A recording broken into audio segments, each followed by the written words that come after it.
Ich werde für immer mit dir sein.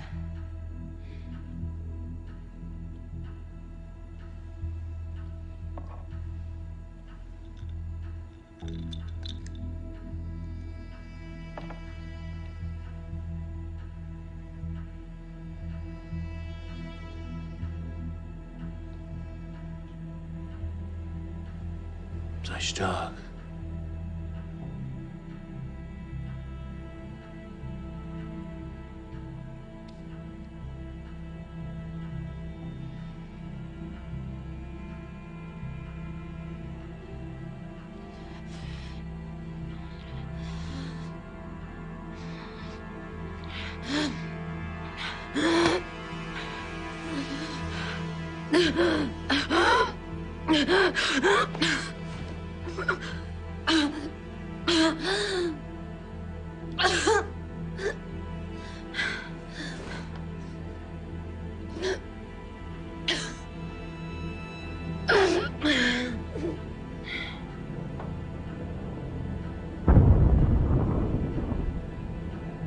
Wenn das Volk stirbt, müssen wir auch sterben.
When I was a boy, I was fascinated with the world.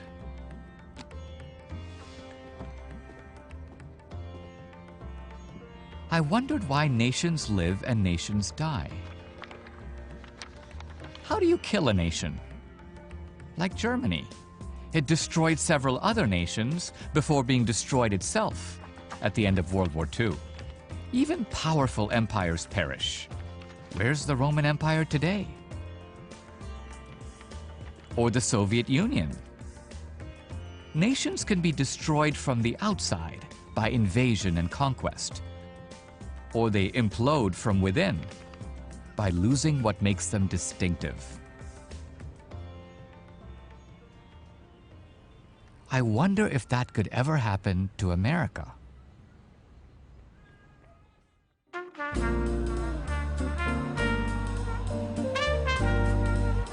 When I first came to America as a 17-year-old, I knew I was coming to a special place. I didn't know much about the Constitution, the Bill of Rights, any of that. I liked it here because I liked the people. I saw Americans as independent, hardworking, self-reliant. Americans are fiercely individualistic, but they're also fiercely attached to family and faith, to community and to country. That's what the national anthem symbolizes, and the flag, that we're one country and we're in this together. This is the America I know and love. But can it last? America was never great! There are those in America who want to end the America we love. They believe America is defined by class oppression and white supremacy. They want, in Obama's phrase, to remake America. For this to happen, America as we know it must die. Who will stop them? Billionaire Donald Trump is hitting the presidential campaign trail. Yep, he says he may run for president. Do it. Do it. Look at me. Do it. And which Republican candidate has the best chance of winning the general election? Of the declared ones, right now, Donald Trump.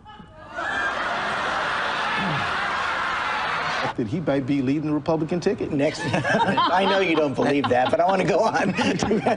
There's not going to be a President Donald Trump. That's not going to happen. Donald Trump is not going to be president of the United States. Take it to the bank. Okay. I guarantee it. All right, all right. Well, at real Donald Trump, at least I will go down as a president. Everyone had a good laugh at Trump, but not the American people. 20,000 people turned out last night at a football stadium in Mobile, Alabama to hear Republican frontrunner Donald Trump. Man, I feel like a billionaire already. Show them how many people come to these rallies. Turn them. Go ahead, turn them. Go ahead. Trump and his voters had a bond. We have a movement like they've never seen before. So right now we have Hillary's about a 75 or an 80% favorite. We have different versions of the forecast. Is it fun to be at a Trump rally? I mean, is this the greatest?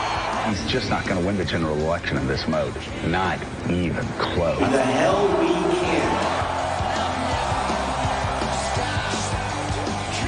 They believed Trump would fight for their America. Such a nasty one. Fund. So they stayed with him, and it drove the left nuts.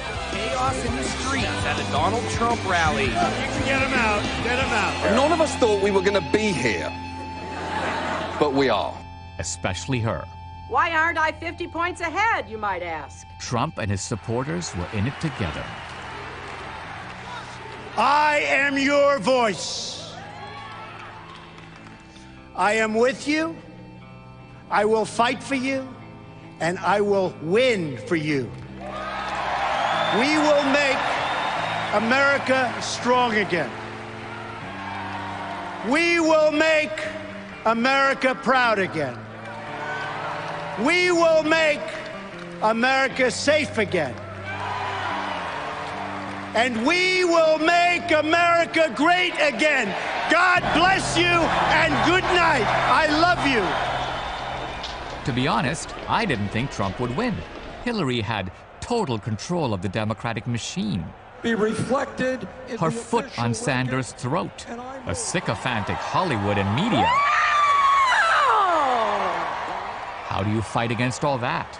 From NBC News, Decision Night in America. First and foremost, it's finally here. Maurice, here at the Javits Center, which is Hillary Clinton's election party site, there's a sense of building excitement, and I mean building excitement. No, this is conservatives waking up and smelling the coffee and go, oh, right, our candidate was a moron. And we have our first projection that Donald Trump will win in Kentucky. Okay, have Kentucky. Who cares? Small. It's small. Trump, but he is winning. Beginning to go down a little bit, but still holding. So that's good news. Kansas, Nebraska, Wyoming. Trump, we project, will win. Texas. Texas with all of its 38 electoral. Anderson, this night is turning out to be a real nail-biter. That Donald Trump is leading Hillary Clinton among white women in Ohio, North Carolina, Georgia, and Virginia. Does that surprise you? Kid, you should be nervous. This is not kidding around anymore. Louisiana, Montana, Missouri, Ohio. Are you me? Coming into the day, you had your projection above 70% for Hillary Clinton. Where is it right now? But the crowd's now much more subdued here this evening. Donald Trump will carry the state of Florida. All right, we have another major projection right now. Donald Trump will carry the state of North Carolina. Oh, wow. Can we go back to Michigan? Because I'm not sure I saw it correctly. Was that Huffington Post, what happened to your 98.4%? CNN now projects that Donald Trump will carry the state of Wisconsin. He's cracked the so-called blue wall. You pathetic losers! Winning Pennsylvania! Pennsylvania! Some big news here, Megan. Huge news. Actually, the AP now projecting that Donald Trump has won the state of Pennsylvania. Pennsylvania was called for Donald Trump. It's over. Okay. CNN projects Donald Trump wins the presidency. I was happy he won. My film, Hillary's America, an expose of Hillary and the Democratic Party, played a role. But Trump made it happen. And when he won, that fact did not sit well with the left. You're awake, by the way. You're not having a terrible, terrible dream. Also, you're not dead and you haven't gone to hell. This is your life now. This is our election now. This is us. This is our country. It's real. Everybody is crying and so upset. Scared, depressed, despaired. America is crying tonight. She deserves to be the first female president. And that's what makes me so sad. Sorry, I hate crying on camera, but get your abortions now. This sucks. People I'm speaking to think it's absolutely catastrophic. Boastful, bullying, coarse, crude. That's the way they're going to see America. So ugly American. Ugly American. From slavery to, Nazism. We are not going to be okay. Feels like the end of the world. There are demonstrations in major American cities across the country tonight over the election of Donald Trump. Again, the left turned to violence. Is there a doomsday plan? We're gonna go after him in every conceivable way. A Trump presidency is unthinkable and dangerous and damaging, so basically anything we do to stop that is perfectly fine, whether it's ethical or not, whether it's legal or not, it doesn't matter. The political left immediately set out to reverse the election results with a sequence of strategies. Today, Jill Stein of the Green Party called for recounts in Wisconsin, Michigan, and Pennsylvania. That recount actually increased Trump's lead. Thank you. Thank you, darling. There were countless stories of Trump losing the popular vote. Donald Trump won fair and square. How did he win fair and square? Hillary had more votes. Then they tried this. Republican members of the Electoral College, this message is for you. Maybe they could convince Trump electors not to vote for him. I'm going to talk to an Electoral College voter next who says it's gone as far as death threats. The votes are 10 votes, Donald J. Trump. You stole that! You stole that! You're pathetic! You don't deserve to be in America! Yes, shame on the American people for voting for Trump. Shame on you. Tens of millions of Americans are totally fine with a man who is driven almost purely by racism and sexism and Islamophobia. I genuinely do not understand how America can be this disorganized or this hateful. I have no respect for women who voted for Trump, okay? Yeah. I just think you're dumb, okay? I think you're f***ing dumb. How do you think people are going to vote if you talk to them that way?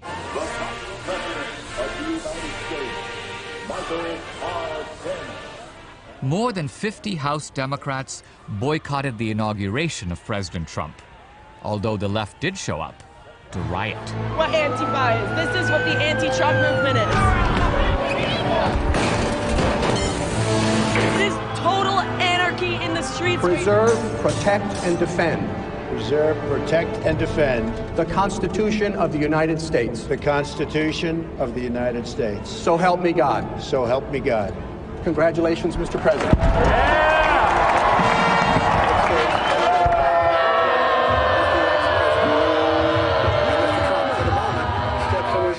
The left couldn't keep him from being sworn in as President of the United States, so they turned to impeachment. Next week, there will be a vote to impeach. It's obviously it's no small matter when we're talking about impeaching the President of the United States. You could write it down in stone.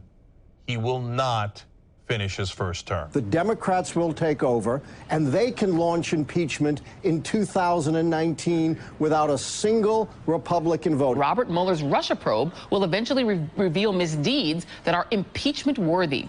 Everyone is colluding with Russia except Trump. Here's Donald Trump. Donald.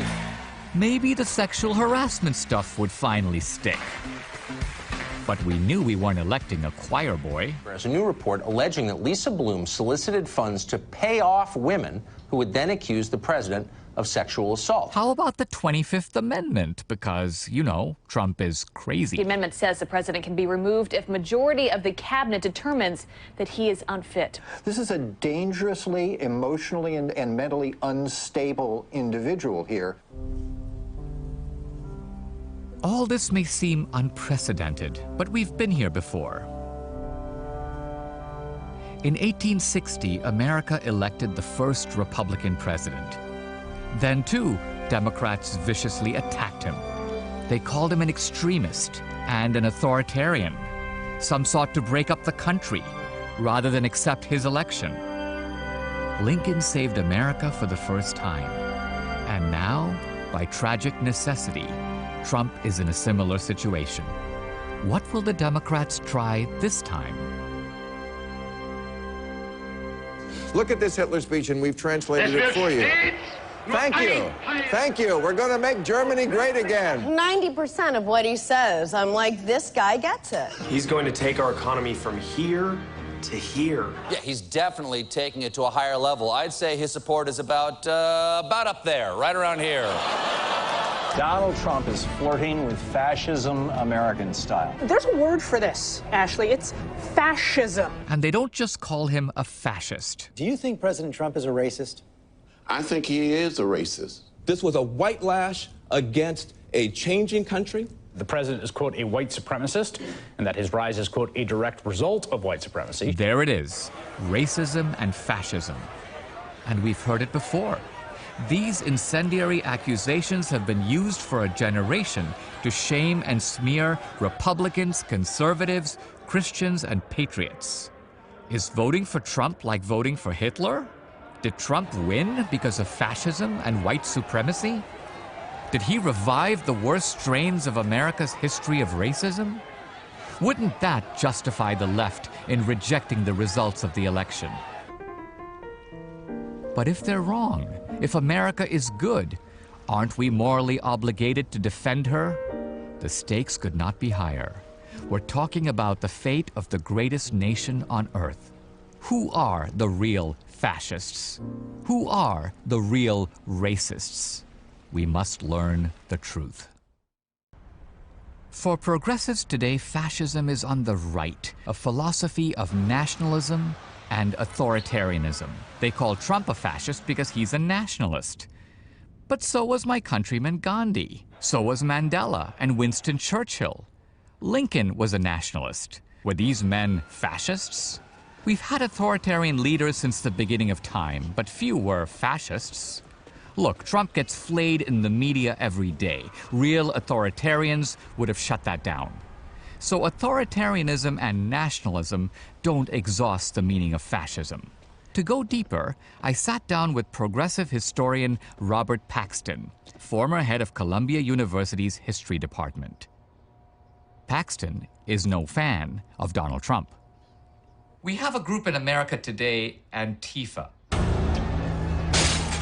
which fashions itself anti-fascist. Yes. It drives speakers off the campus. Outwardly, it seems like there is some resemblance to Mussolini's black shirts, and the mission appears the same. In other words, to enforce a kind of ideological conformity by roughing up your opposition. Do you see a parallel between Antifa and the fascists that they claim to be fighting? I think there's some tactical overlap. As soon as you start wearing a uniform and beating people up, you're obviously in fascist territory. Now, does fascism matter today? Yes. Some people have said we are living through a fascist moment or a fascist strain in American politics. Are you worried that that's true? But now the fascist label seems to me to overlook two very important differences. One is fascist regimes did not want a free economy. They had a regulated economy, and they had what was called corporatism. And all the business enterprises were required to participate in 5-year plans, and that is the opposite of what's going on. So the principles of the American founding, the separation of state and society, limited government, individual rights, property rights, free markets, Would you agree that this is what the fascists hated? The fascists and a lot of other people believed that these things had failed, and they were determined to propose an alternative that would revive their country. Dateline, Rome, October 31st, 1922. Italy was a sitting duck for an ex-communist named Benito Mussolini. The lantern-jawed founder of fascism took advantage of the political unrest in Italy after World War I. Mussolini directed a march on Rome. The next step was complete dictatorial control, a step which the Italian black shirt leader took without a second thought. When Mussolini started out, he was a Marxist. He was a socialist. He was the editor of the socialist newspaper. Yes. He had a long background in socialist politics, right? Exactly. Mussolini allied himself with an intellectual, Giovanni Gentile. Yes. Gentile famously said, everything in the state and nothing outside the state, which Mussolini himself later repeated. How would you interpret this doctrine of sort of centralized state power? Mussolini and the people who rallied to his cause, and this included some highly educated people like Giovanni Gentile, they were absolutely determined to make Italy strong, as it would come about by a central authority and direction. And I think that the state was the instrument by which they thought that Italy would be regenerated. And loyalty to the state is the vehicle to mobilize that inner soul. Yes.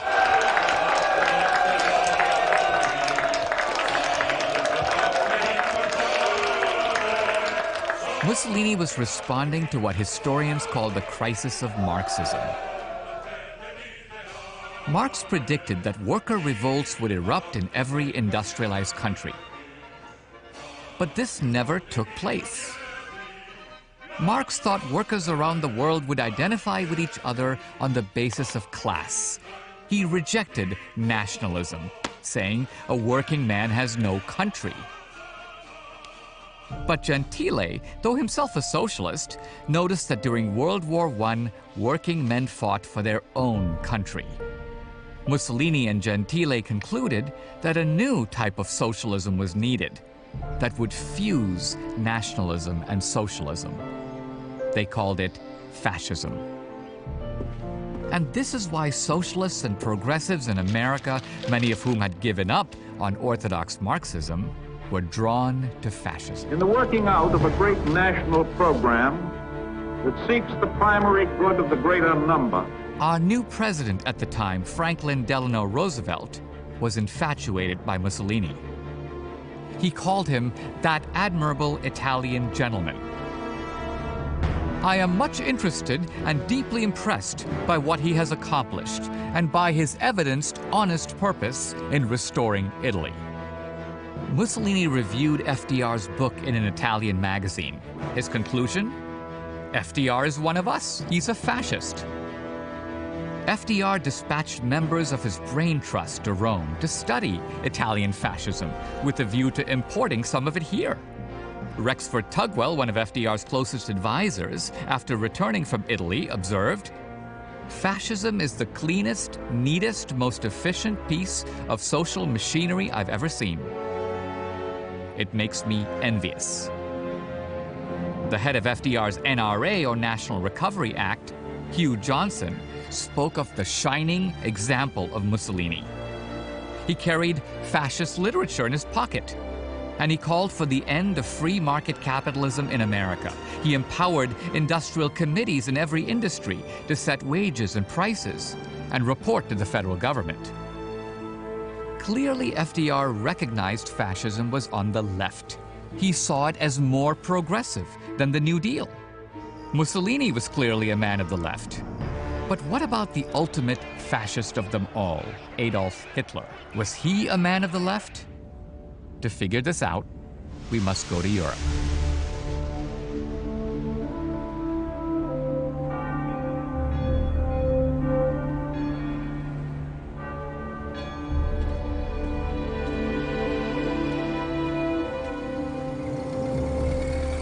Hitler, like Mussolini, was a veteran of World War I.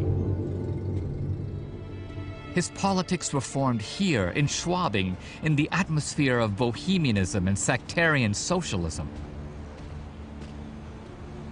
The communist Lenin lived here in exile.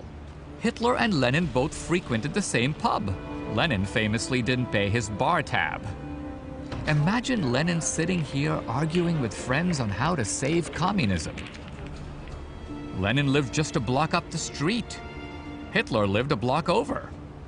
Hitler changed the name of the German Workers' Party to the National Socialist German Workers' Party. The very term Nazi is a compression of two words, National and Sozialista. Check out the official Nazi platform.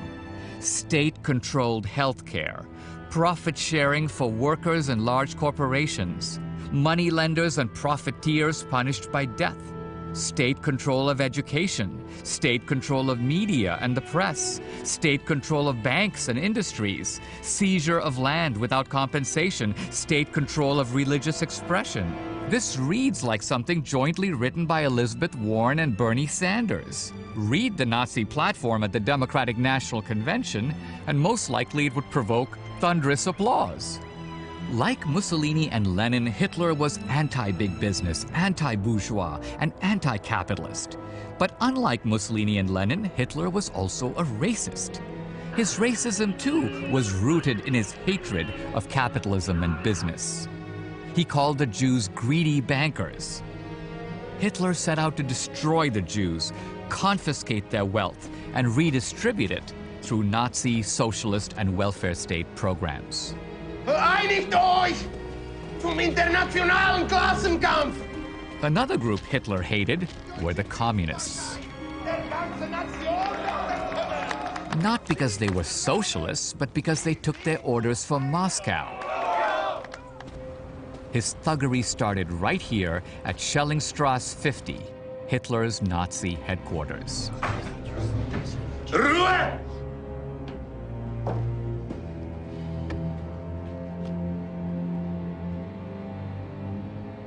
Wir müssen die Kommunisten 10-mal so stark zurückschlagen! Hitler saw the communists as traitors to Germany. Factories. That's what you got. Na Kommunisti! Beerhalls, factories, universities! Deutsche Kriegspartei! He was a national socialist, and they were international socialists. He patterned his brown shirts both on Mussolini's black shirts and on the Ku Klux Klan. Eine einzige Kraft der ganzen Nation werden! Sie sind uns alle! The Nazi brown shirts and the Klan were both about the same size, 2 to 3 million members. Both groups targeted a vulnerable minority. In the case of the brown shirts, Jews. In the case of the KKK, blacks.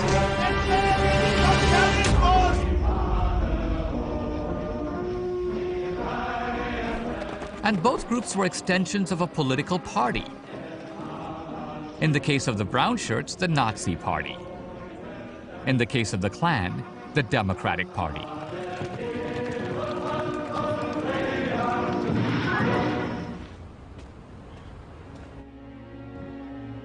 In November of 1923, Hitler and his brown shirts took over the Burger Braukeller, a popular Munich beer hall.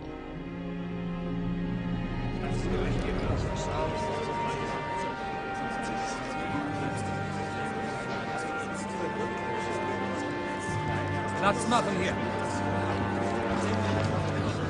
Entschuldigung. Ja, das weiß ich auch. Verstehe ich Sie. Nein.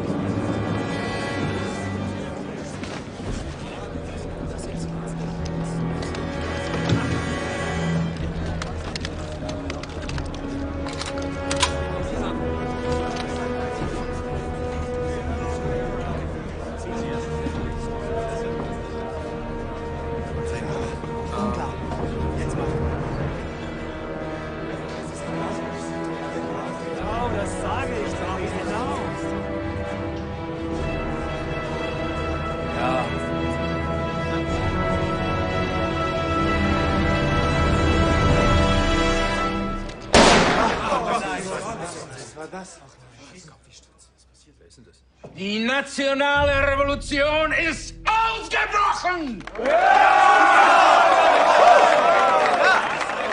Niemand darf den Raum verlassen!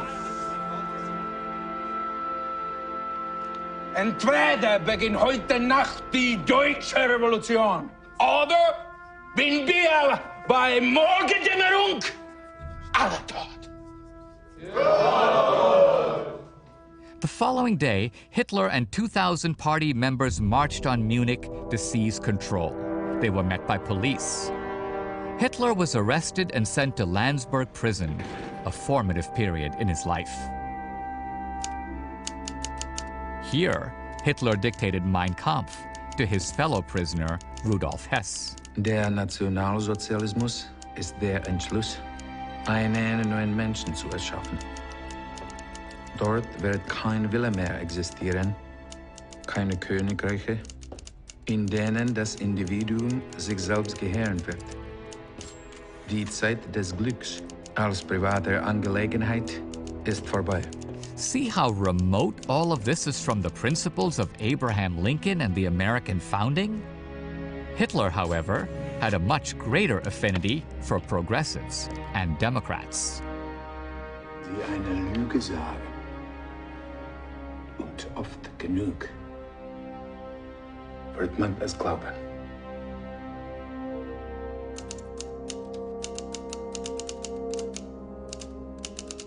It was here Hitler got a big idea from the Democratic Party, one that would shape his murderous campaigns. According to Pulitzer Prize-winning biographer John Toland, Hitler often praised the extermination of the Red Savages who could not be tamed by captivity. Hitler admired how Jacksonian Democrats gunned down the millions of Redskins to a few 100,000 and now keep the modest remnant under observation in a cage. His idea was to do to the Poles, the Slavs, the Eastern Europeans, and the Russians precisely what the Jacksonian Democrats did to the Indians.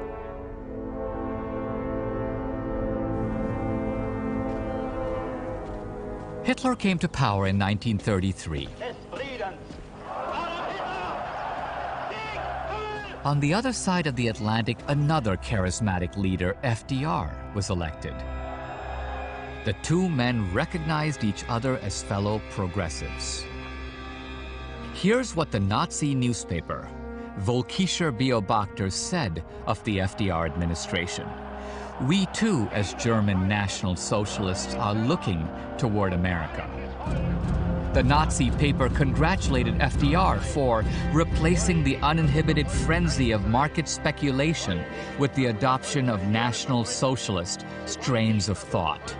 Of FDR's New Deal, the Völkischer Beobachter said, "We fear only the possibility that it might fail." Hitler quickly consolidated his power. He executed leaders of the brown shirts who had challenged his authority. This was the famous Night of the Long Knives. Some progressives try to portray Hitler as a right-winger by insisting he was anti-gay. But Hitler knew that the brown shirt leader, Ernst Röhm, was a notorious homosexual, as were many other brown shirts. When Hitler showed up to arrest Röhm, he encountered a remarkable scene. Allmannführer! Röhm, Sie sind verhaftet! Sie sind ein Verräter! Röhm publicly suggested that he, not Hitler, was the true leader of the Nazi Party.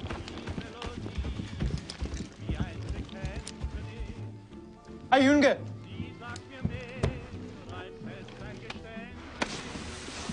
When Heinrich Himmler urged Hitler to purge the gay brown shirts out of the Nazi movement, Hitler refused. Hitler said he didn't care what the brown shirts did in private, as long as they were good fighters. Hitler was no social conservative. Earlier, we saw what Hitler learned from the Democrats, but was there anything he learned from American progressives? Investigative journalist Edwin Black, the son of Holocaust survivors, is the author of The War Against the Weak. Now, you have written that eugenics in America, and this is true in other parts of Europe as well, was a progressive cause. Progressive in what sense? Progressive in every sense. This was not done by people who thought that they were race haters. This was done by the do-gooders, the liberals, the people who wanted to improve society. Margaret Sanger, a progressive who wanted to help humanity, and her approach to doing that was to wipe away the existence of 2/3 of all people. You mean 2/3 of the entire American population? Yes, of course. And she actually explicitly said this? Of course. She wanted to get rid of human weeds. She wrote about this extensively. At one point, Hitler wrote fan mail to one of her colleagues on her board and said, your writings are my Bible. Now, this is Madison Grant, the head of the New York Zoological Society. Tell me about the meeting between Madison Grant and Whitney, another prominent eugenicist. Madison Grant is discussing his fan mail from Adolf Hitler, and Whitney has an identical letter just like it. And so they both have letters in which Hitler thanks them. All these eugenicists saying, we have had a dramatic impact on Germany. And you quote an American progressive eugenicist basically saying, hey, whoa, we've got to pick it up. The Nazis are beating us at our own game. That's right. While we were pussyfooting around, the Nazis were beating us at our own game. Why is it the case today, if I open a Planned Parenthood brochure, I get a completely different picture of Margaret Sanger than anything that you've described? What's going on is the reshaping and the falsifying of history. The Nazis also invented history. There's a role for people like me and a role for people like you. We spend our lives trying to authenticate the real history. We've learned how Hitler got his murderous conquest scheme from the Jacksonian Democrats. We've also learned how he got eugenic schemes from left-wing progressives. But what does Nazi racism owe to the Democratic Party? I went to see the historian and sociologist Stefan Kuehl, who has developed an international reputation for books like The Nazi Connection. I met with him in Munich. What was the essence of the Nuremberg laws? These are the laws of 1935. What did they seek to do? They actually gave a first definition of what is a Jew. It was not very easy for the Nazis to define what is a Jew. Meine Herren, wir sind hier, um Gesetze zu schaffen, die es uns Deutschen ermöglichen, das jüdische Problem zu lösen. Für solche Gesetze gibt es keine Präzedenzfälle. Weder in Deutschland noch in irgendeiner anderen industrialisierten Nation. Wie können wir das Gesetz nutzen, um die Bürger ihre Rechte zu bringen? Wir haben einen Präzedenzfall. Das ist unser Plan. Subjekte ohne Bürgerrechte. Amerika? Die.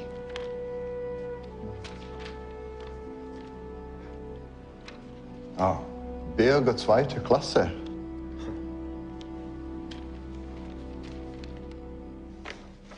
Warum die Juden absondern? Das Gesetz kann einfach alle Mischen verbieten. Wenn wir spezifische Bezüge auf die Juden vermeiden, hilft es uns, internationale Unterstützung zu bekommen. Unsinn! Die Amerikaner separieren die Afrikaner ganz eindeutig. So können wir die Juden separieren. Und wer ist dann ein Jude? Eine Person mit jüdischem Vater, aber deutscher Mutter? Macht das einen Juden aus? Wie identifizieren die Amerikaner einen Neger? Die Eintropfenregel. Jede erkennbare Spur schwarzer Abstammung heißt, dass man als Schwarzer gilt. Menschliche Härte. Auch wenn jemand weiß aussieht und sich wie ein Weißer benimmt, kann er immer noch als Schwarzer gesehen werden. Die Eintropfenregel ist wohl zu streng. Wir können diese Blutzählung auf 3 jüdische Großeltern beschränken. The Nazi Nuremberg laws were directly modeled on the segregation laws of the Democratic Party. Every segregation law in the American South was passed by a Democratic legislature, signed by a Democratic governor, and enforced by Democratic officials. As for the Democratic one-drop rule, incredibly, the Nazis found it too racist even for them. As is well known, the Nazis also hated freedom of speech. The Nazi concept was called Gleichschaltung, which means bringing all the cultural institutions in line with Nazi ideology. This was the significance of the Heil Hitler salute and the draping of swastika flags off balconies. These things signaled humble conformity to Nazi doctrine.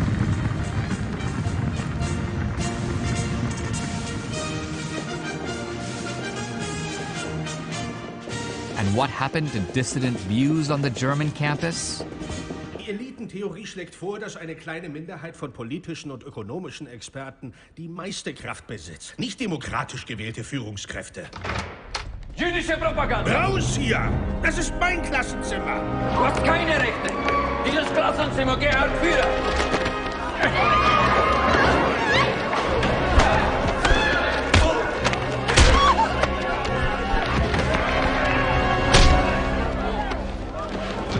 Du kannst nicht mehr frei sagen, was du meinst. Heil Hitler! Heil Hitler! Movements to crush dissent can quickly escalate from episodic violence to mass murder. Hitler's Night of the Broken Glass was justified as a lawful confiscation of firearms. This made Jews defenseless against Nazi assault. Then Hitler could carry out his goal to burn Jewish businesses, destroy synagogues, and eliminate Jews as a competitive threat in the German economy. Hitler didn't just target synagogues, he also targeted Christian churches. Many people don't know this because they've bought the progressive line that Hitler was a Christian. When coming to power, Hitler knew he needed Christian support, and so he feigned public belief in Christianity. But privately, in a series of recordings, Hitler railed against Christianity as a destructive institution contrary to science and the natural law of survival of the fittest. Once in office, Hitler persecuted Christians. His ultimate aim? The total destruction of Christianity in Germany. As a progressive, Hitler despised religious liberty. Nazism was his religion.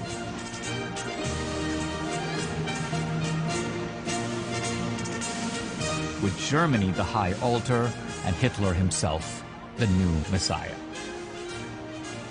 Hitler was no Christian. American progressives cheered Hitler's rise to power. They saw fascism, with its social control and its glorification of the centralized state, as a model for the future.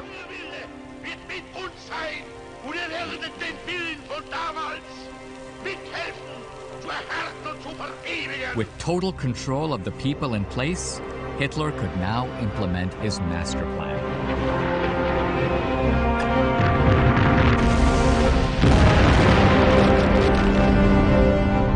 In 1939, he invaded Poland.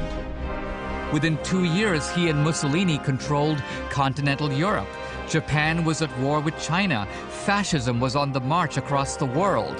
Soon, Hitler would declare war against America. Once Hitler acquired war captives, he saw a way to implement his own slave plantation, which he called the concentration camp. Concentration camps, which were forced labor camps, should be distinguished from death camps, whose sole purpose was extermination. What was the origin of these death camps?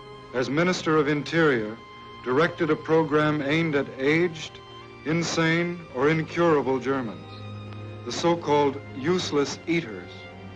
Thousands were committed to special institutions. Few ever returned. Evidence proves they were murdered because they were useless to the plans of the Nazi conspirators. Let's turn to the Nazi euthanasia laws. First of all, would it be accurate to say that we aren't talking about real euthanasia? Without consent, neither of the parents nor of the handicapped himself, yeah. So euthanasia was a pure euphemism, just... Yes, it was killing. It was a killing program. They started the killing of mentally handicapped before on a very low-scale level, but started systematically with the killing of mentally handicapped after the beginning of the Second World War. And isn't it true to say that some of the personnel who administered the euthanasia camps were also then later deployed to the so-called death camps that were used on a much larger industrial scale? That's very clear. We have a technology transfer and a personal transfer from the killing of mentally handicapped to the killing of Jews. And especially the whole stuff operating the gas chambers, for example. Let me ask you about Joseph Mengele, the notorious Nazi doctor at Auschwitz.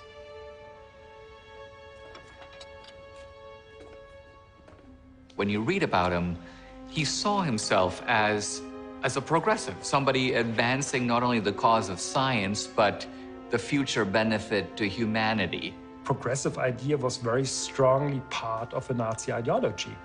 Would it surprise you if I were to tell you that after the war, Mengele went down to South America, where he actually had a sort of career as an abortionist? No, not at all. In classic progressive fashion, Mengele made an easy transition from one form of killing to another.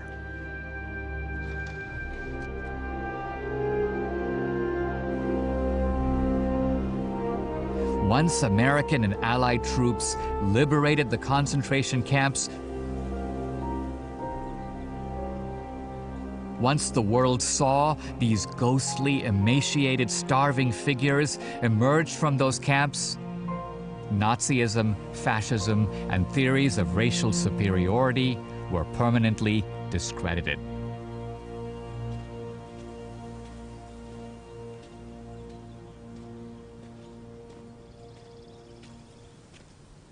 Immediately following the war, in the Nuremberg trials held here in room 600, the full horror of fascist and Nazi atrocities was put before the world. The United States of America present count 1 of the indictment, that all the defendants participated as organizers or accomplices in a common plan or conspiracy to commit crimes against peace, war crimes, and crimes against humanity.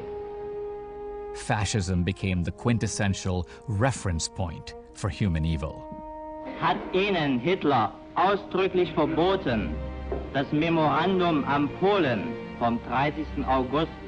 Opposition political parties which might defeat or obstruct the policy of the Nazi Party. Das haben Sie durchaus richtig verstanden. Hermann Wilhelm Goering, on the counts of the indictment which you have been convicted, the tribunal sentences you to death by hanging. American progressives were in a panic. They realized that if future generations of Americans knew the intimate connection between progressivism and the Democratic Party on the one hand and the fascists and Nazis on the other, they would be finished. And so, taking a page from Hitler himself, they settled upon the idea of a big lie. First, they would muddle the meaning of fascism itself. They would take the socialism out of National Socialism. Second, they would move fascism from the left-wing column, where it had always belonged, into the right-wing column. But we must not believe that big lie. The fascists and the Nazis were always on the left. They formed a mutual admiration society with the American left. Even worse, the most destructive and genocidal schemes of the fascists and Nazis were inspired by American progressives and the American Democratic Party. That is the crushing historical truth. Now we go from the left's big lie about fascism to its big lie about racism. Progressive Democrats typically blame racism on America and on the founding, but were the founders to blame for the elaborate system of slave plantations? Historian Alan Gelzo teaches at Gettysburg College and is the author of several award-winning books on the Civil War. If we speak of the founders as a whole, would it be accurate to say that they believed, A, slavery is on a path of extinction, and B, that slavery is a regrettable thing, a bad thing? They were confident that slavery was going to disappear because it is a contradiction of our fundamental principles. Are you saying that there really wasn't a formal pro-slavery ideology at the time of the founding? There's no pro-slavery philosophy that works into the founding. The founders took specific measures to restrict slavery. They outlawed the slave trade. They prohibited slavery in the vast Northwest territories under the Northwest Ordinance. And they mounted such a strong critique of slavery that by the end of the founding era, slavery went from being a national to a regional institution. Then this happened. All over the world, the impact of this simple invention was felt almost immediately. Eli Whitney put together a few boards and rollers and gave the world a giant industry. Cotton was king. This new expanded plantation system demanded a political party to defend its interests, the Democratic Party. At the time of the founders, they thought slavery was a dying institution. But in the 19th century, that had changed. They now began to talk about slavery as a progressive institution. And why not? As George Fitzhugh, one of the principal pro-slavery propagandists, argued, isn't slavery the same thing as what we are reading about among European socialists? What else is slavery, Fitzhugh argued, but a practical form of socialism? Fitzhugh even tried to sell his idea to black leaders. He defends slavery as an early form of the welfare state. Fitzhugh argues that in slavery, unlike in capitalism, the slaves who cannot provide for themselves are looked after from cradle to grave. If you took the logic of that argument, the idea that the slave plantation is a kind of extended family, that from each according to his abilities to each according to his need, Marxian principle, that this was not only an excuse for enslaving black people, but there was nothing in the logic that prevented you from enslaving a white guy. Why not enslave white people? Or at least reduce them to an economic status little better than that? Why not also extend slavery into the northern free states? Lincoln thought he discerned the hand of a plot here. Would it be accurate to say that one of the key differences between the Republican and the Democratic Party is that the one party is founded on the idea of keeping the fruits of your labor, and the other party is founded on the idea we get to take your stuff either for our own use or because we've got some other better use for it? That became the credo of the Democratic Party. The great opponent of the Democratic plantation was Abraham Lincoln. In a phrase, Lincoln described the evil of slavery at its core. You toil and work and earn bread, and I'll eat it. Whenever I hear someone arguing for slavery, I feel a strong impulse to see it tried out on him personally. Lincoln ruthlessly exposed Democratic hypocrisy. Wolves devouring lambs, not because it is good for their own greedy maws, but because it is good for the lambs. For Lincoln, the fundamental sin of slavery, curiously enough, was not its racial aspect. That comes after. The fundamental sin of slavery is theft, because it says, you work, you toil, I will take the proceeds of that. And Lincoln's great anxiety was to point out how Northern Democrats had conspired together with Southern Democrats to promote justifications of taking away the fruit of other people's labor. Gelzo is exposing the progressive strategy of blaming slavery on the South. The Northern Democrats were in league with the Southern Democrats, making slavery the sin not of the South, nor of America, but of the Democratic Party. Northern Democrats were fully as complicit in this as Southern Democrats. The powerful New York Democrat Martin Van Buren applied the idea of rural plantations in the South to urban centers in the North. When new immigrants came to America, they were poor, insecure, desperate. Some came as indentured servants. Like the slave populations in the South, they were a vulnerable people. Van Buren created an army of big city bosses, like Boss Tweed, who ran Tammany Hall in New York City, who would raid the treasury and use the money to create a patronage system that would keep immigrant populations collectively dependent on and voting for the Democratic machines, like in this scene from Gangs of New York. Here to take the chill off your soul and the weight off your heart. Welcome to America, son. Your long, arduous journey is over. Go back to your own country. Go Tammany! America for... So before the Civil War, the Democrats' majority status depended upon rural plantations in the South and urban plantations in the North. Lincoln warned that the goal of the Democratic Party was to turn all of America into a plantation. To stop Lincoln, the Democrats went to war.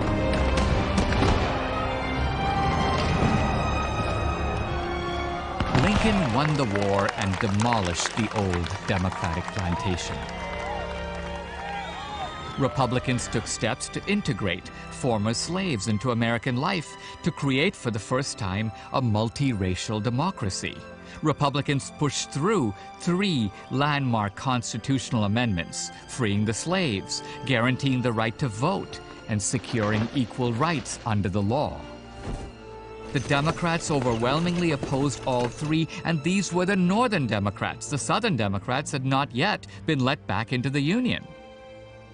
The Democrats needed a new enslavement strategy and someone to implement it. Democratic President Woodrow Wilson knew the national government had defeated the old slave plantation, so he and other progressives wanted a new plantation system ruled by the national government, so it would last forever. Wilson's first step? Federal segregation. He forced his departments to establish separate workstations and restrooms for blacks. Wilson's second step? Racial terrorism. Wilson screened the film Birth of a Nation in the White House. It spurred a national revival of the Ku Klux Klan. The Klan had previously been confined to a handful of southern states. Now it stretched from coast to coast. The Klan became the domestic terrorist arm of the Democratic Party. Wilson was the first progressive president. Progressive here means progress toward the powerful centralized state and away from the American founding. In the Democrats' new plantation scheme, the big house is the White House, and the plantation master is the president.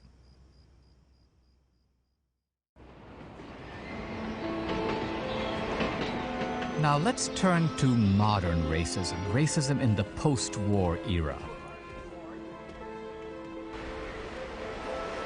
Here's what the left says. The Democrats may have been the party of racism a long time ago, but they underwent a conversion. Now they are the champions of civil rights. The left insists that in the 1960s, the two parties switched sides, brought about by Richard Nixon's Southern strategy. Supposedly, Nixon converted the racists in the Democratic Party, the Dixiecrats, into Republicans. So today, Democrats are the good guys, and Trump and the Republicans are the bad guys. Did Nixon have a campaign strategy that appealed to the racists of the Deep South? No one has uncovered a single racist campaign statement by Nixon. So the left says Nixon used crime and drugs as a code for racism. But in fact, Nixonian resentment was directed against the Vietnam draft dodgers and the militant anti-war protesters and the drug-smoking hippies. You might recognize the unofficial anthem of the Nixon voters, composed by country singer Merle Haggard. We don't smoke marijuana in Muskogee. We don't take our trips on LSD. We don't burn our draft cards down on Main Street. We like living right, being free. Kevin Phillips, the author of The Emerging Republican Majority, is supposed to be the architect of Nixon's Southern strategy. But Phillips reveals that Nixon didn't have a Southern strategy, he had a Sun Belt strategy. Nixon wanted to appeal to those urban, upwardly mobile voters stretching all the way from Florida to California. This strategy included the peripheral or upper South, but it did not include the deep South. Nixon won the Sun Belt, and he lost the deep South to Democratic segregationist George Wallace.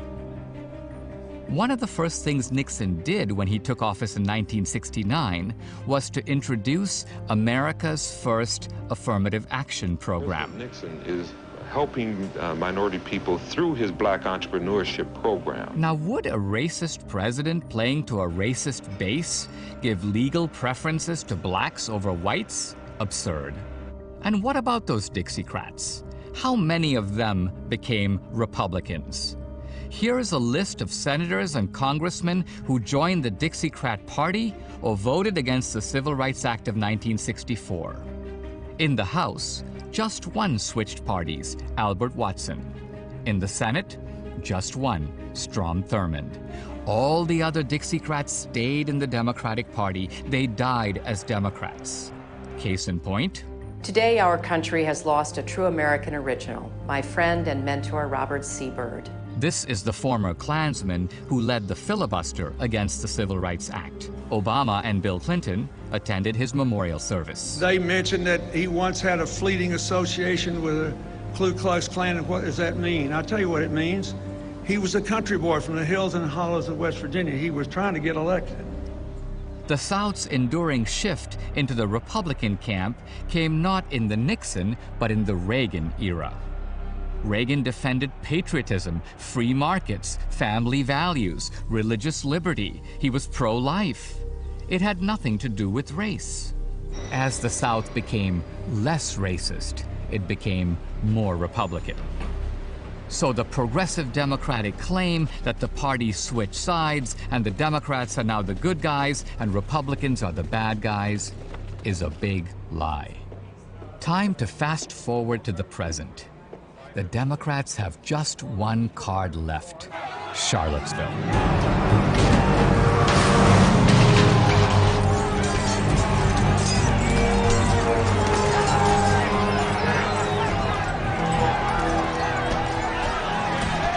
There they are, white supremacists and neo-Nazis in Trump hats. Doesn't that prove that racism today is on the right?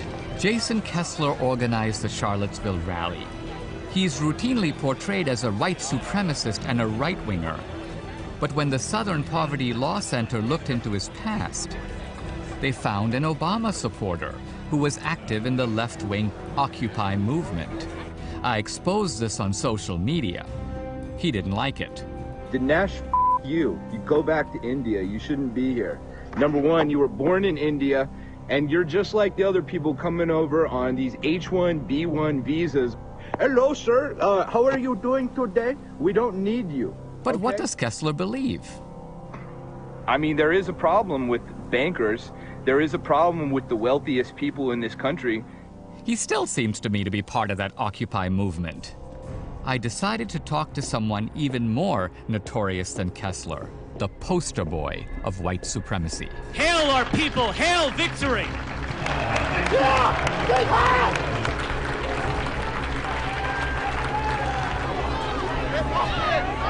Protests over Richard Spencer's visit turning violent.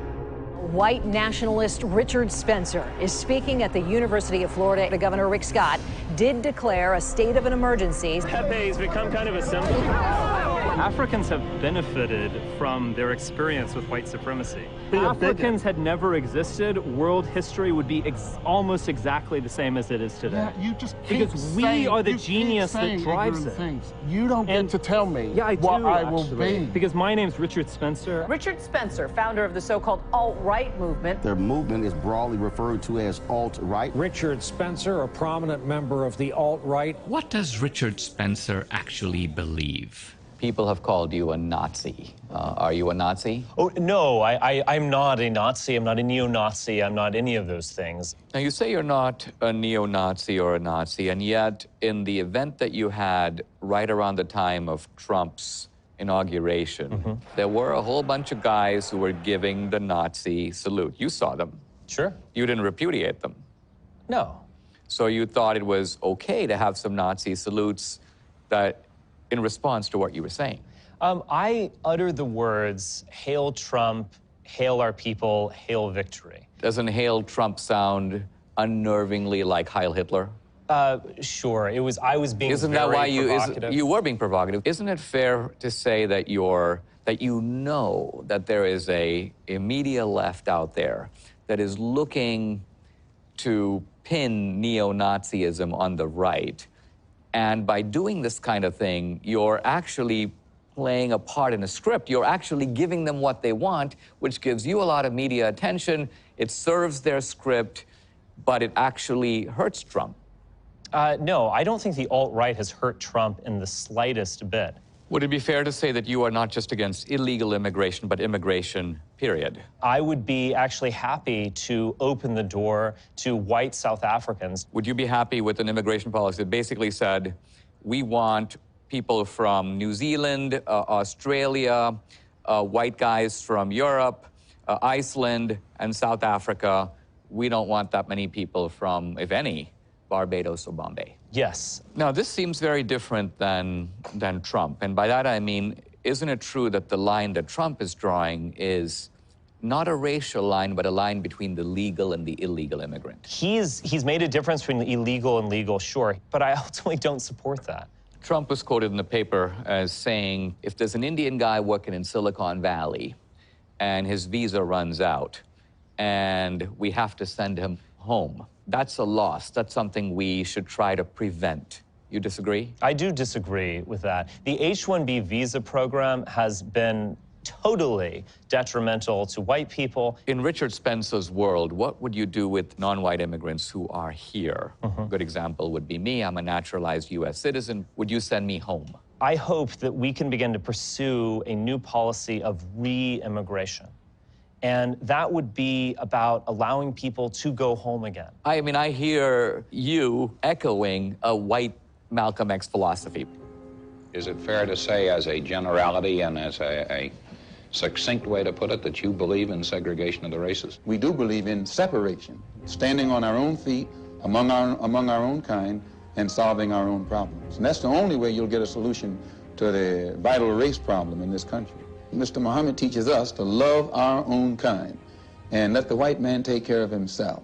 And so if you and Malcolm X were at the table, you'd get along just fine. I think we could have a respectful dialogue if Malcolm X were at the table. Do you agree that what you're articulating is a philosophy that was very prevalent among really progressive Democrats in the early 20th century? I am sure there are instances in which left-wing thinkers or entities adopted nationalism. What it means to be on the right, what it means to be a conservative, is actually deeply collectivist. It is not individualistic Pause at for a all. moment. So as I would say, as a conservative, I'm conserving the philosophy and the principles of the American founding. You're not. I've been critical of the American founding and throughout my writings, my career. Sure. What was wrong with the American founding? This notion that we will create a state to protect human rights or individual rights. I mean, no state in the history of the world, including the United States, was ever created like that. So all men are created equal, true or false? False, obviously. What about the idea No that... one actually believes that. I mean, seriously, no one believes that. The idea that, let's say, we have a right to life, true or false? I don't think we have rights to really anything. I don't think we should ever pledge allegiance or worship legal documents. And would you agree that at the end of the day, it is the individual who serves the state and not the other way around? There are duties that we have to the state. But this notion of a limited government, which, as you know, the founders saw the government as the enemy of our rights. In other words, Not really. Well, look at That's the bill. Reaganism. Let's look at the Bill of Rights. Congress shall make no law doing this, and Congress shall make no law doing that. So our rights, our First Amendment right, our Second Amendment right to own a gun, our Fourth Amendment right, are seen as protections against a government. No individual has a right outside of a collective community. You have rights, not eternally or given by God or by nature. Who gives them to us?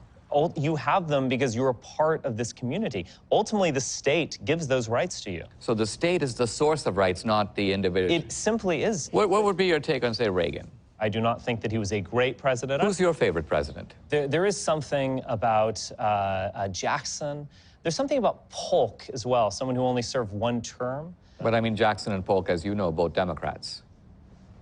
Party is just the vessel that one uses. I mean, Jackson's the founder of the Democratic Party. You can find perhaps elective affinities, perhaps kind of ironic affinities between myself as an identitarian and a progressive Democrat from the 1920s or something. Have you seen the movie Birth of a Nation? Yes, I have. What did you think of it? It's an amazing film, one of the most important films ever made. Certainly a racialist component to that. It appealed to many Americans, including many presidents. Right, well, that's my point, is that a progressive Democrat, Woodrow Wilson, shows that movie in the White House to the cabinet, and this leads to a kind of Klan revival around the country. So you see why I'm placing you in that tradition? Because that's your team. If that's progressivism, then I guess I'm a progressive. I'm fine with that. International socialism. To be honest, I'm not totally opposed to socialism when done right. I think we actually should use the government to benefit ourselves, the people of this country. I think we should have a national healthcare system. I think we should quadruple national parks. I think we should make this world a better place, and I think government has a role to play in that. Now, there's very little on which Spencer and Trump actually agree. Trump's a flag-waving patriot who cherishes the American founders. Spencer isn't and doesn't. Trump's a free market capitalist. Spencer prefers a strong centralized state regulating markets and dispensing entitlements. Trump wants to keep illegals out so legal immigrants and citizens, whether white, black, or brown, can thrive. No matter where they come from, no matter what faith they practice, they form a single, unbreakable team. That's what we are. We're a team. As a nation, we're a team. Spencer wants only white immigrants. Trump believes that rights come from God. No matter what the color of our skin or the place of our birth, we are all created equal by God. Spencer's an atheist who believes our rights come from the government. They call him alt-right, but he's not on the right. He's not a conservative. He's a tool of the media to pin the white supremacist tail on the Republican elephant. He's part of the big lie.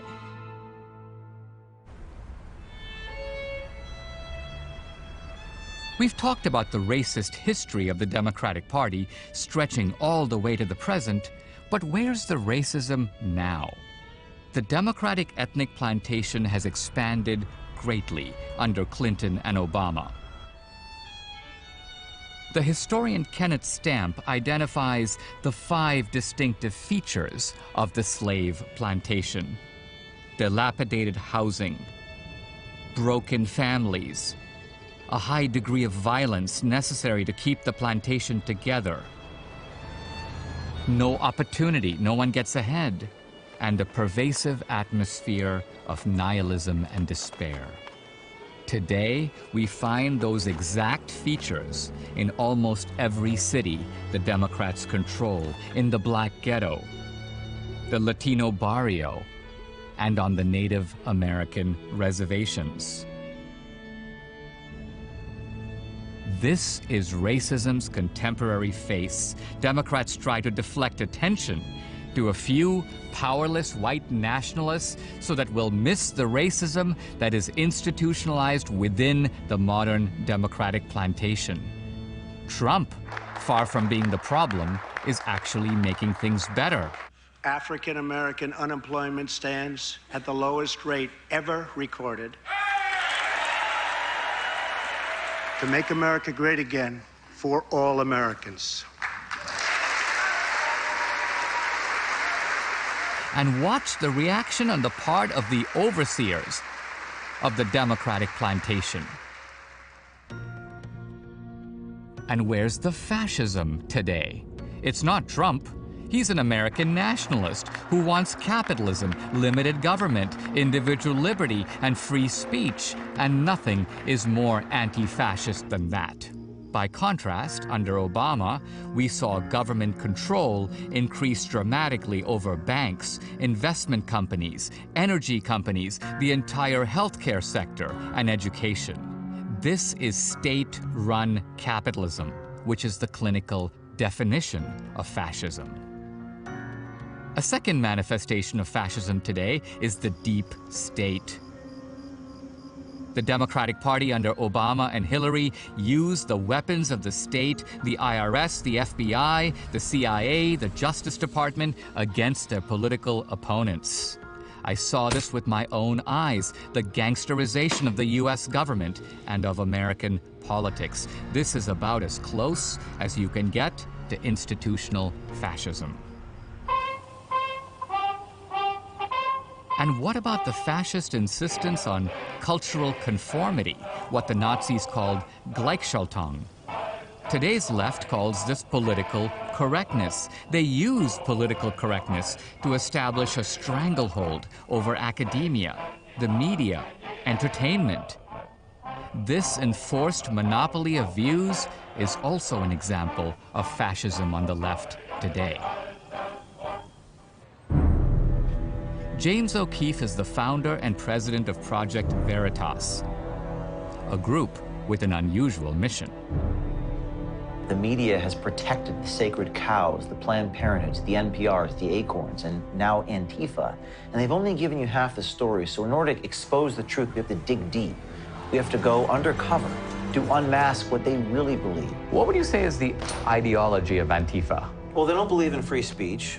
They don't believe in the democratic process. They don't believe in individual rights. They don't believe in anyone has a right to express themselves or even exist if it isn't consistent with their sort of revolutionary actions. In our undercover journalism, they actually joke about the fact that it's not self-defense. Now, if I think of paramilitary organizations that don't believe in free speech or tolerance or the democratic process, I think of not just the communists, but the fascists. And yet here is an organization that purports to be anti-fascist. Yeah, I think they have a lot more in common with the Mussolinis, the brown shirts, that in our undercover tapes, they're wearing black masks.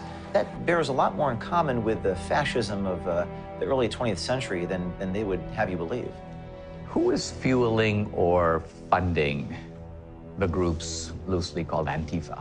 Tom Steyer's name came up a lot in California. He's a billionaire. Another name that's come out publicly, open source records, has been George Soros. George Soros is one of the richest men in the world. He styles himself as anti-fascist, but his own history has a different story to tell. When the Nazis occupied Budapest in 1944, George Soros' father was a successful lawyer. He lived on an island in the Danube and liked to commute to work in a rowboat. But knowing there were problems ahead for the Jews, he decided to split his family up. Schnell! Was machst du? Du Schweine Jude! Schnell! Los, los, los! Schnell!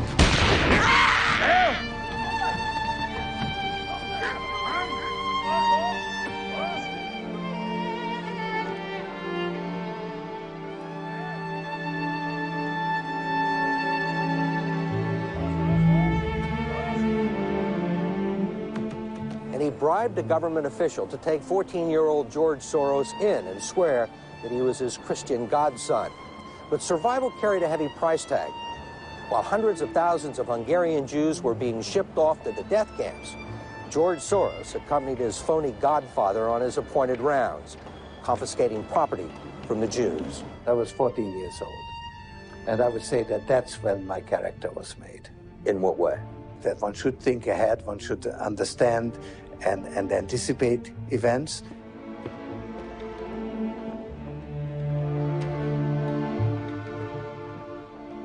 My understanding is that you went out with this protector of yours who swore that you were his adopted godson. Yes. Went out, in fact, and helped in the confiscation of property from the Jews. That's right. Yes. I mean, that sounds like an experience that would send lots of people to the psychiatric couch for many, many years. Was it difficult? Not at all. Not at all. It created no problem at all. No feeling of guilt? No. Well, actually, funny way, it's just like in markets that if I weren't there, of course I wasn't doing it, but somebody else would be taking it away anyhow. In other words, whether I was there or not, I was only a spectator, the property was being taken away. So I had no role in taking away that property. So I had no sense of guilt. Are you religious? No. Do you believe in God? No. The issue is not what Soros did as a teenager. It is that today, as an adult, he sees nothing wrong with what he did and would seemingly be willing to do it again. Soros' self-justification echoes an argument made by one of the most notorious Nazis himself. During my work at the Gypsy camp, I came across Mengele and watched his activities. I personally observed him infecting Gypsy twins with typhus in order to observe whether the twins reacted differently or in the same way. Shortly after they had been infected, they were gassed. Do you believe that your father was responsible for this? Personally, he did not assume he did it. He thought he is a member of a concentration camp. He is not responsible for it because he did not invent the concentration camp. Enough big lies. It is time to tell the truth. The progressive Democrats are the true racists. They are the true fascists. They want to steal our income. They want to steal our earnings and our wealth and our freedom and our lives. They're trying to kill America by killing the economic and political and religious freedom of Americans. My wife Debbie grew up in Venezuela and has seen firsthand a prosperous democratic country give way to socialist tyranny. There, a fascist regime is destroying the lives of the Venezuelan people. Debbie prays that America doesn't go down this road. Oh, America, you're calling. I can hear you calling me. You are calling me to be true to thee, true to thee. I will be.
How do we fight the tyranny of the left?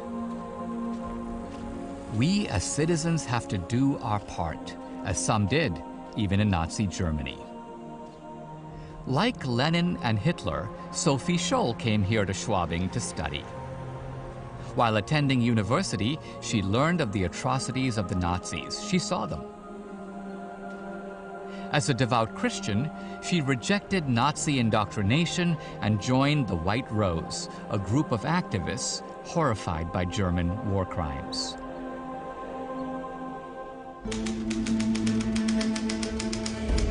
She and her associates distributed pamphlets using Bible verses and philosophical arguments for resistance to National Socialism.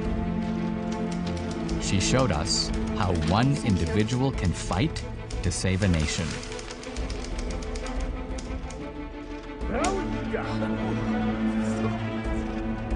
Lights.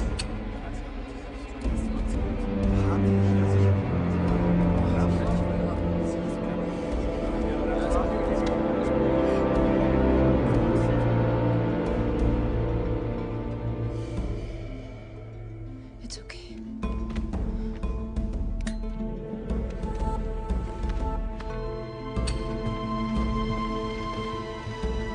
Therefore, every individual conscious of his responsibility as a member of Christian and Western civilization must defend himself as best he can at this late hour. He must work against fascism and any similar system of totalitarianism.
Every word that comes from Hitler's mouth is a lie. When he says peace, he means war. And when he blasphemously uses the name of the Almighty, he means the power of evil, the fallen angel Satan.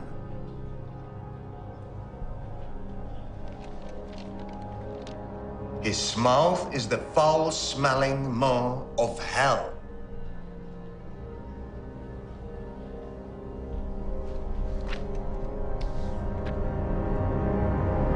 How dare you speak against the Führer?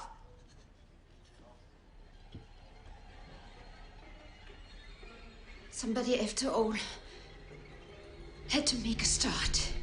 What we wrote and said is also believed by many others. They just don't dare to express themselves as we did.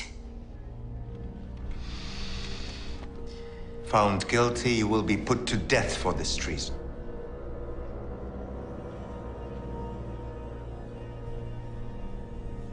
Will it be worth it? An end in terror is preferable to a terror with no end.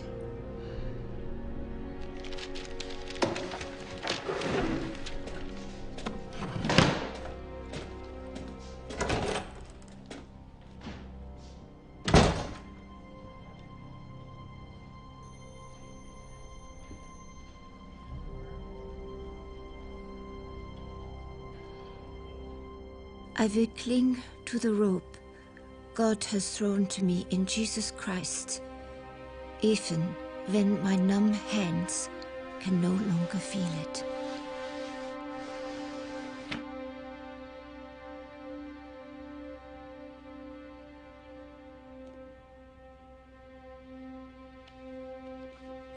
Isn't it a riddle and awe-inspiring that everything is so beautiful, despite the horror? Lately, I have noticed something grand and mysterious peering through my sheer joy in all that is beautiful, a sense of its creator. Only man can truly be ugly, because he has the free will to estrange himself from the song of praise.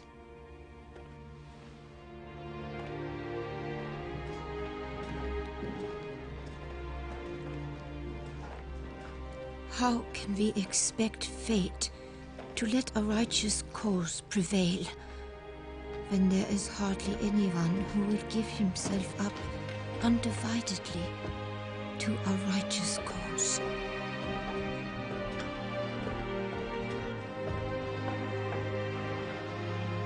Stand up for what you believe in, even if you're standing alone.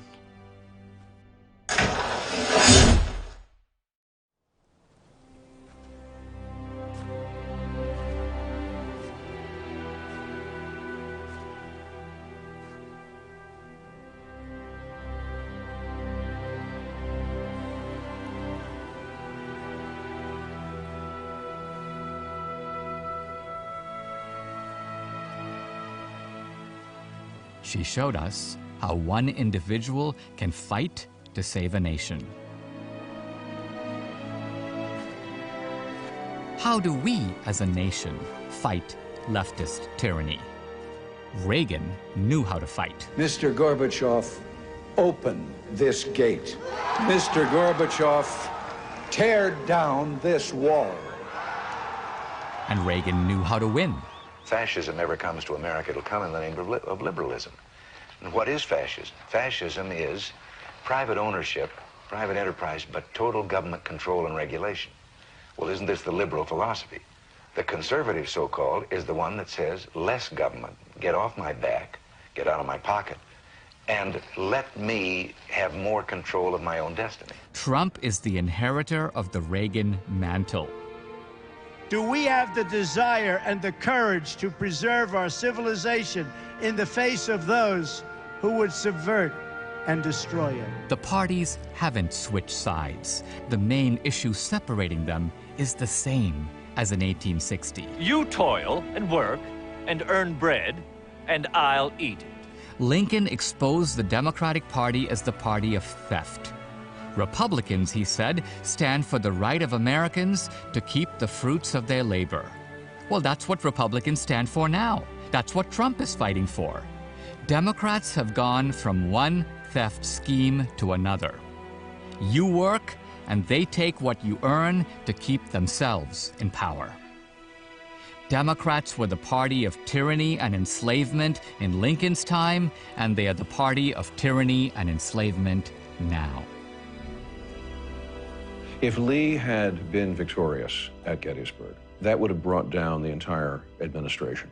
And what the future beyond that would have been is almost unthinkable, because then where would there have been an American republic to intervene against German militarism in World War I, or worse still, the universal midnight of Nazism in World War II?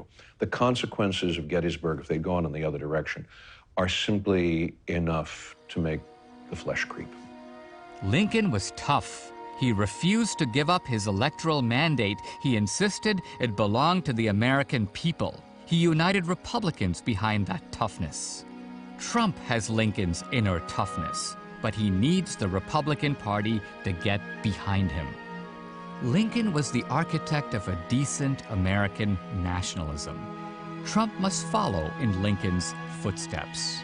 In this way, Trump can complete the task to which Lincoln dedicated his life, shutting down once and for all the Democratic plantation. A nation dies when its people are not free. It's our America. Let's save it for the second time. It is rather for us to be here dedicated to the great task before us, that from these honored dead, we take increased devotion to the cause for which they gave the last full measure of devotion.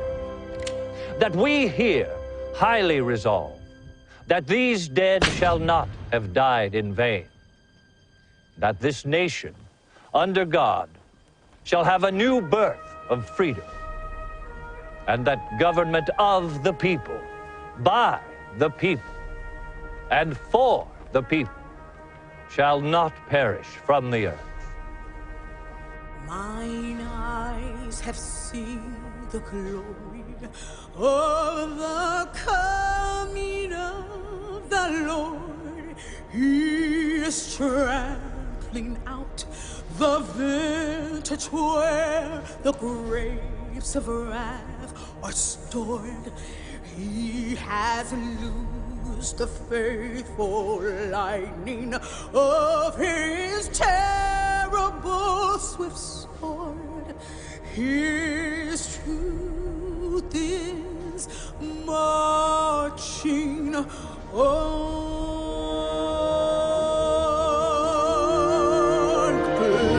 Glory, glory, hallelujah.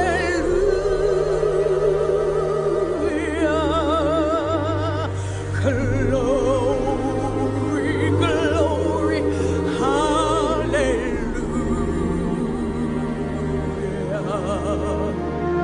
Glory, glory, hallelujah.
say, can you see by the dawn's early light what so proudly we hailed at the twilight's last gleaming?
The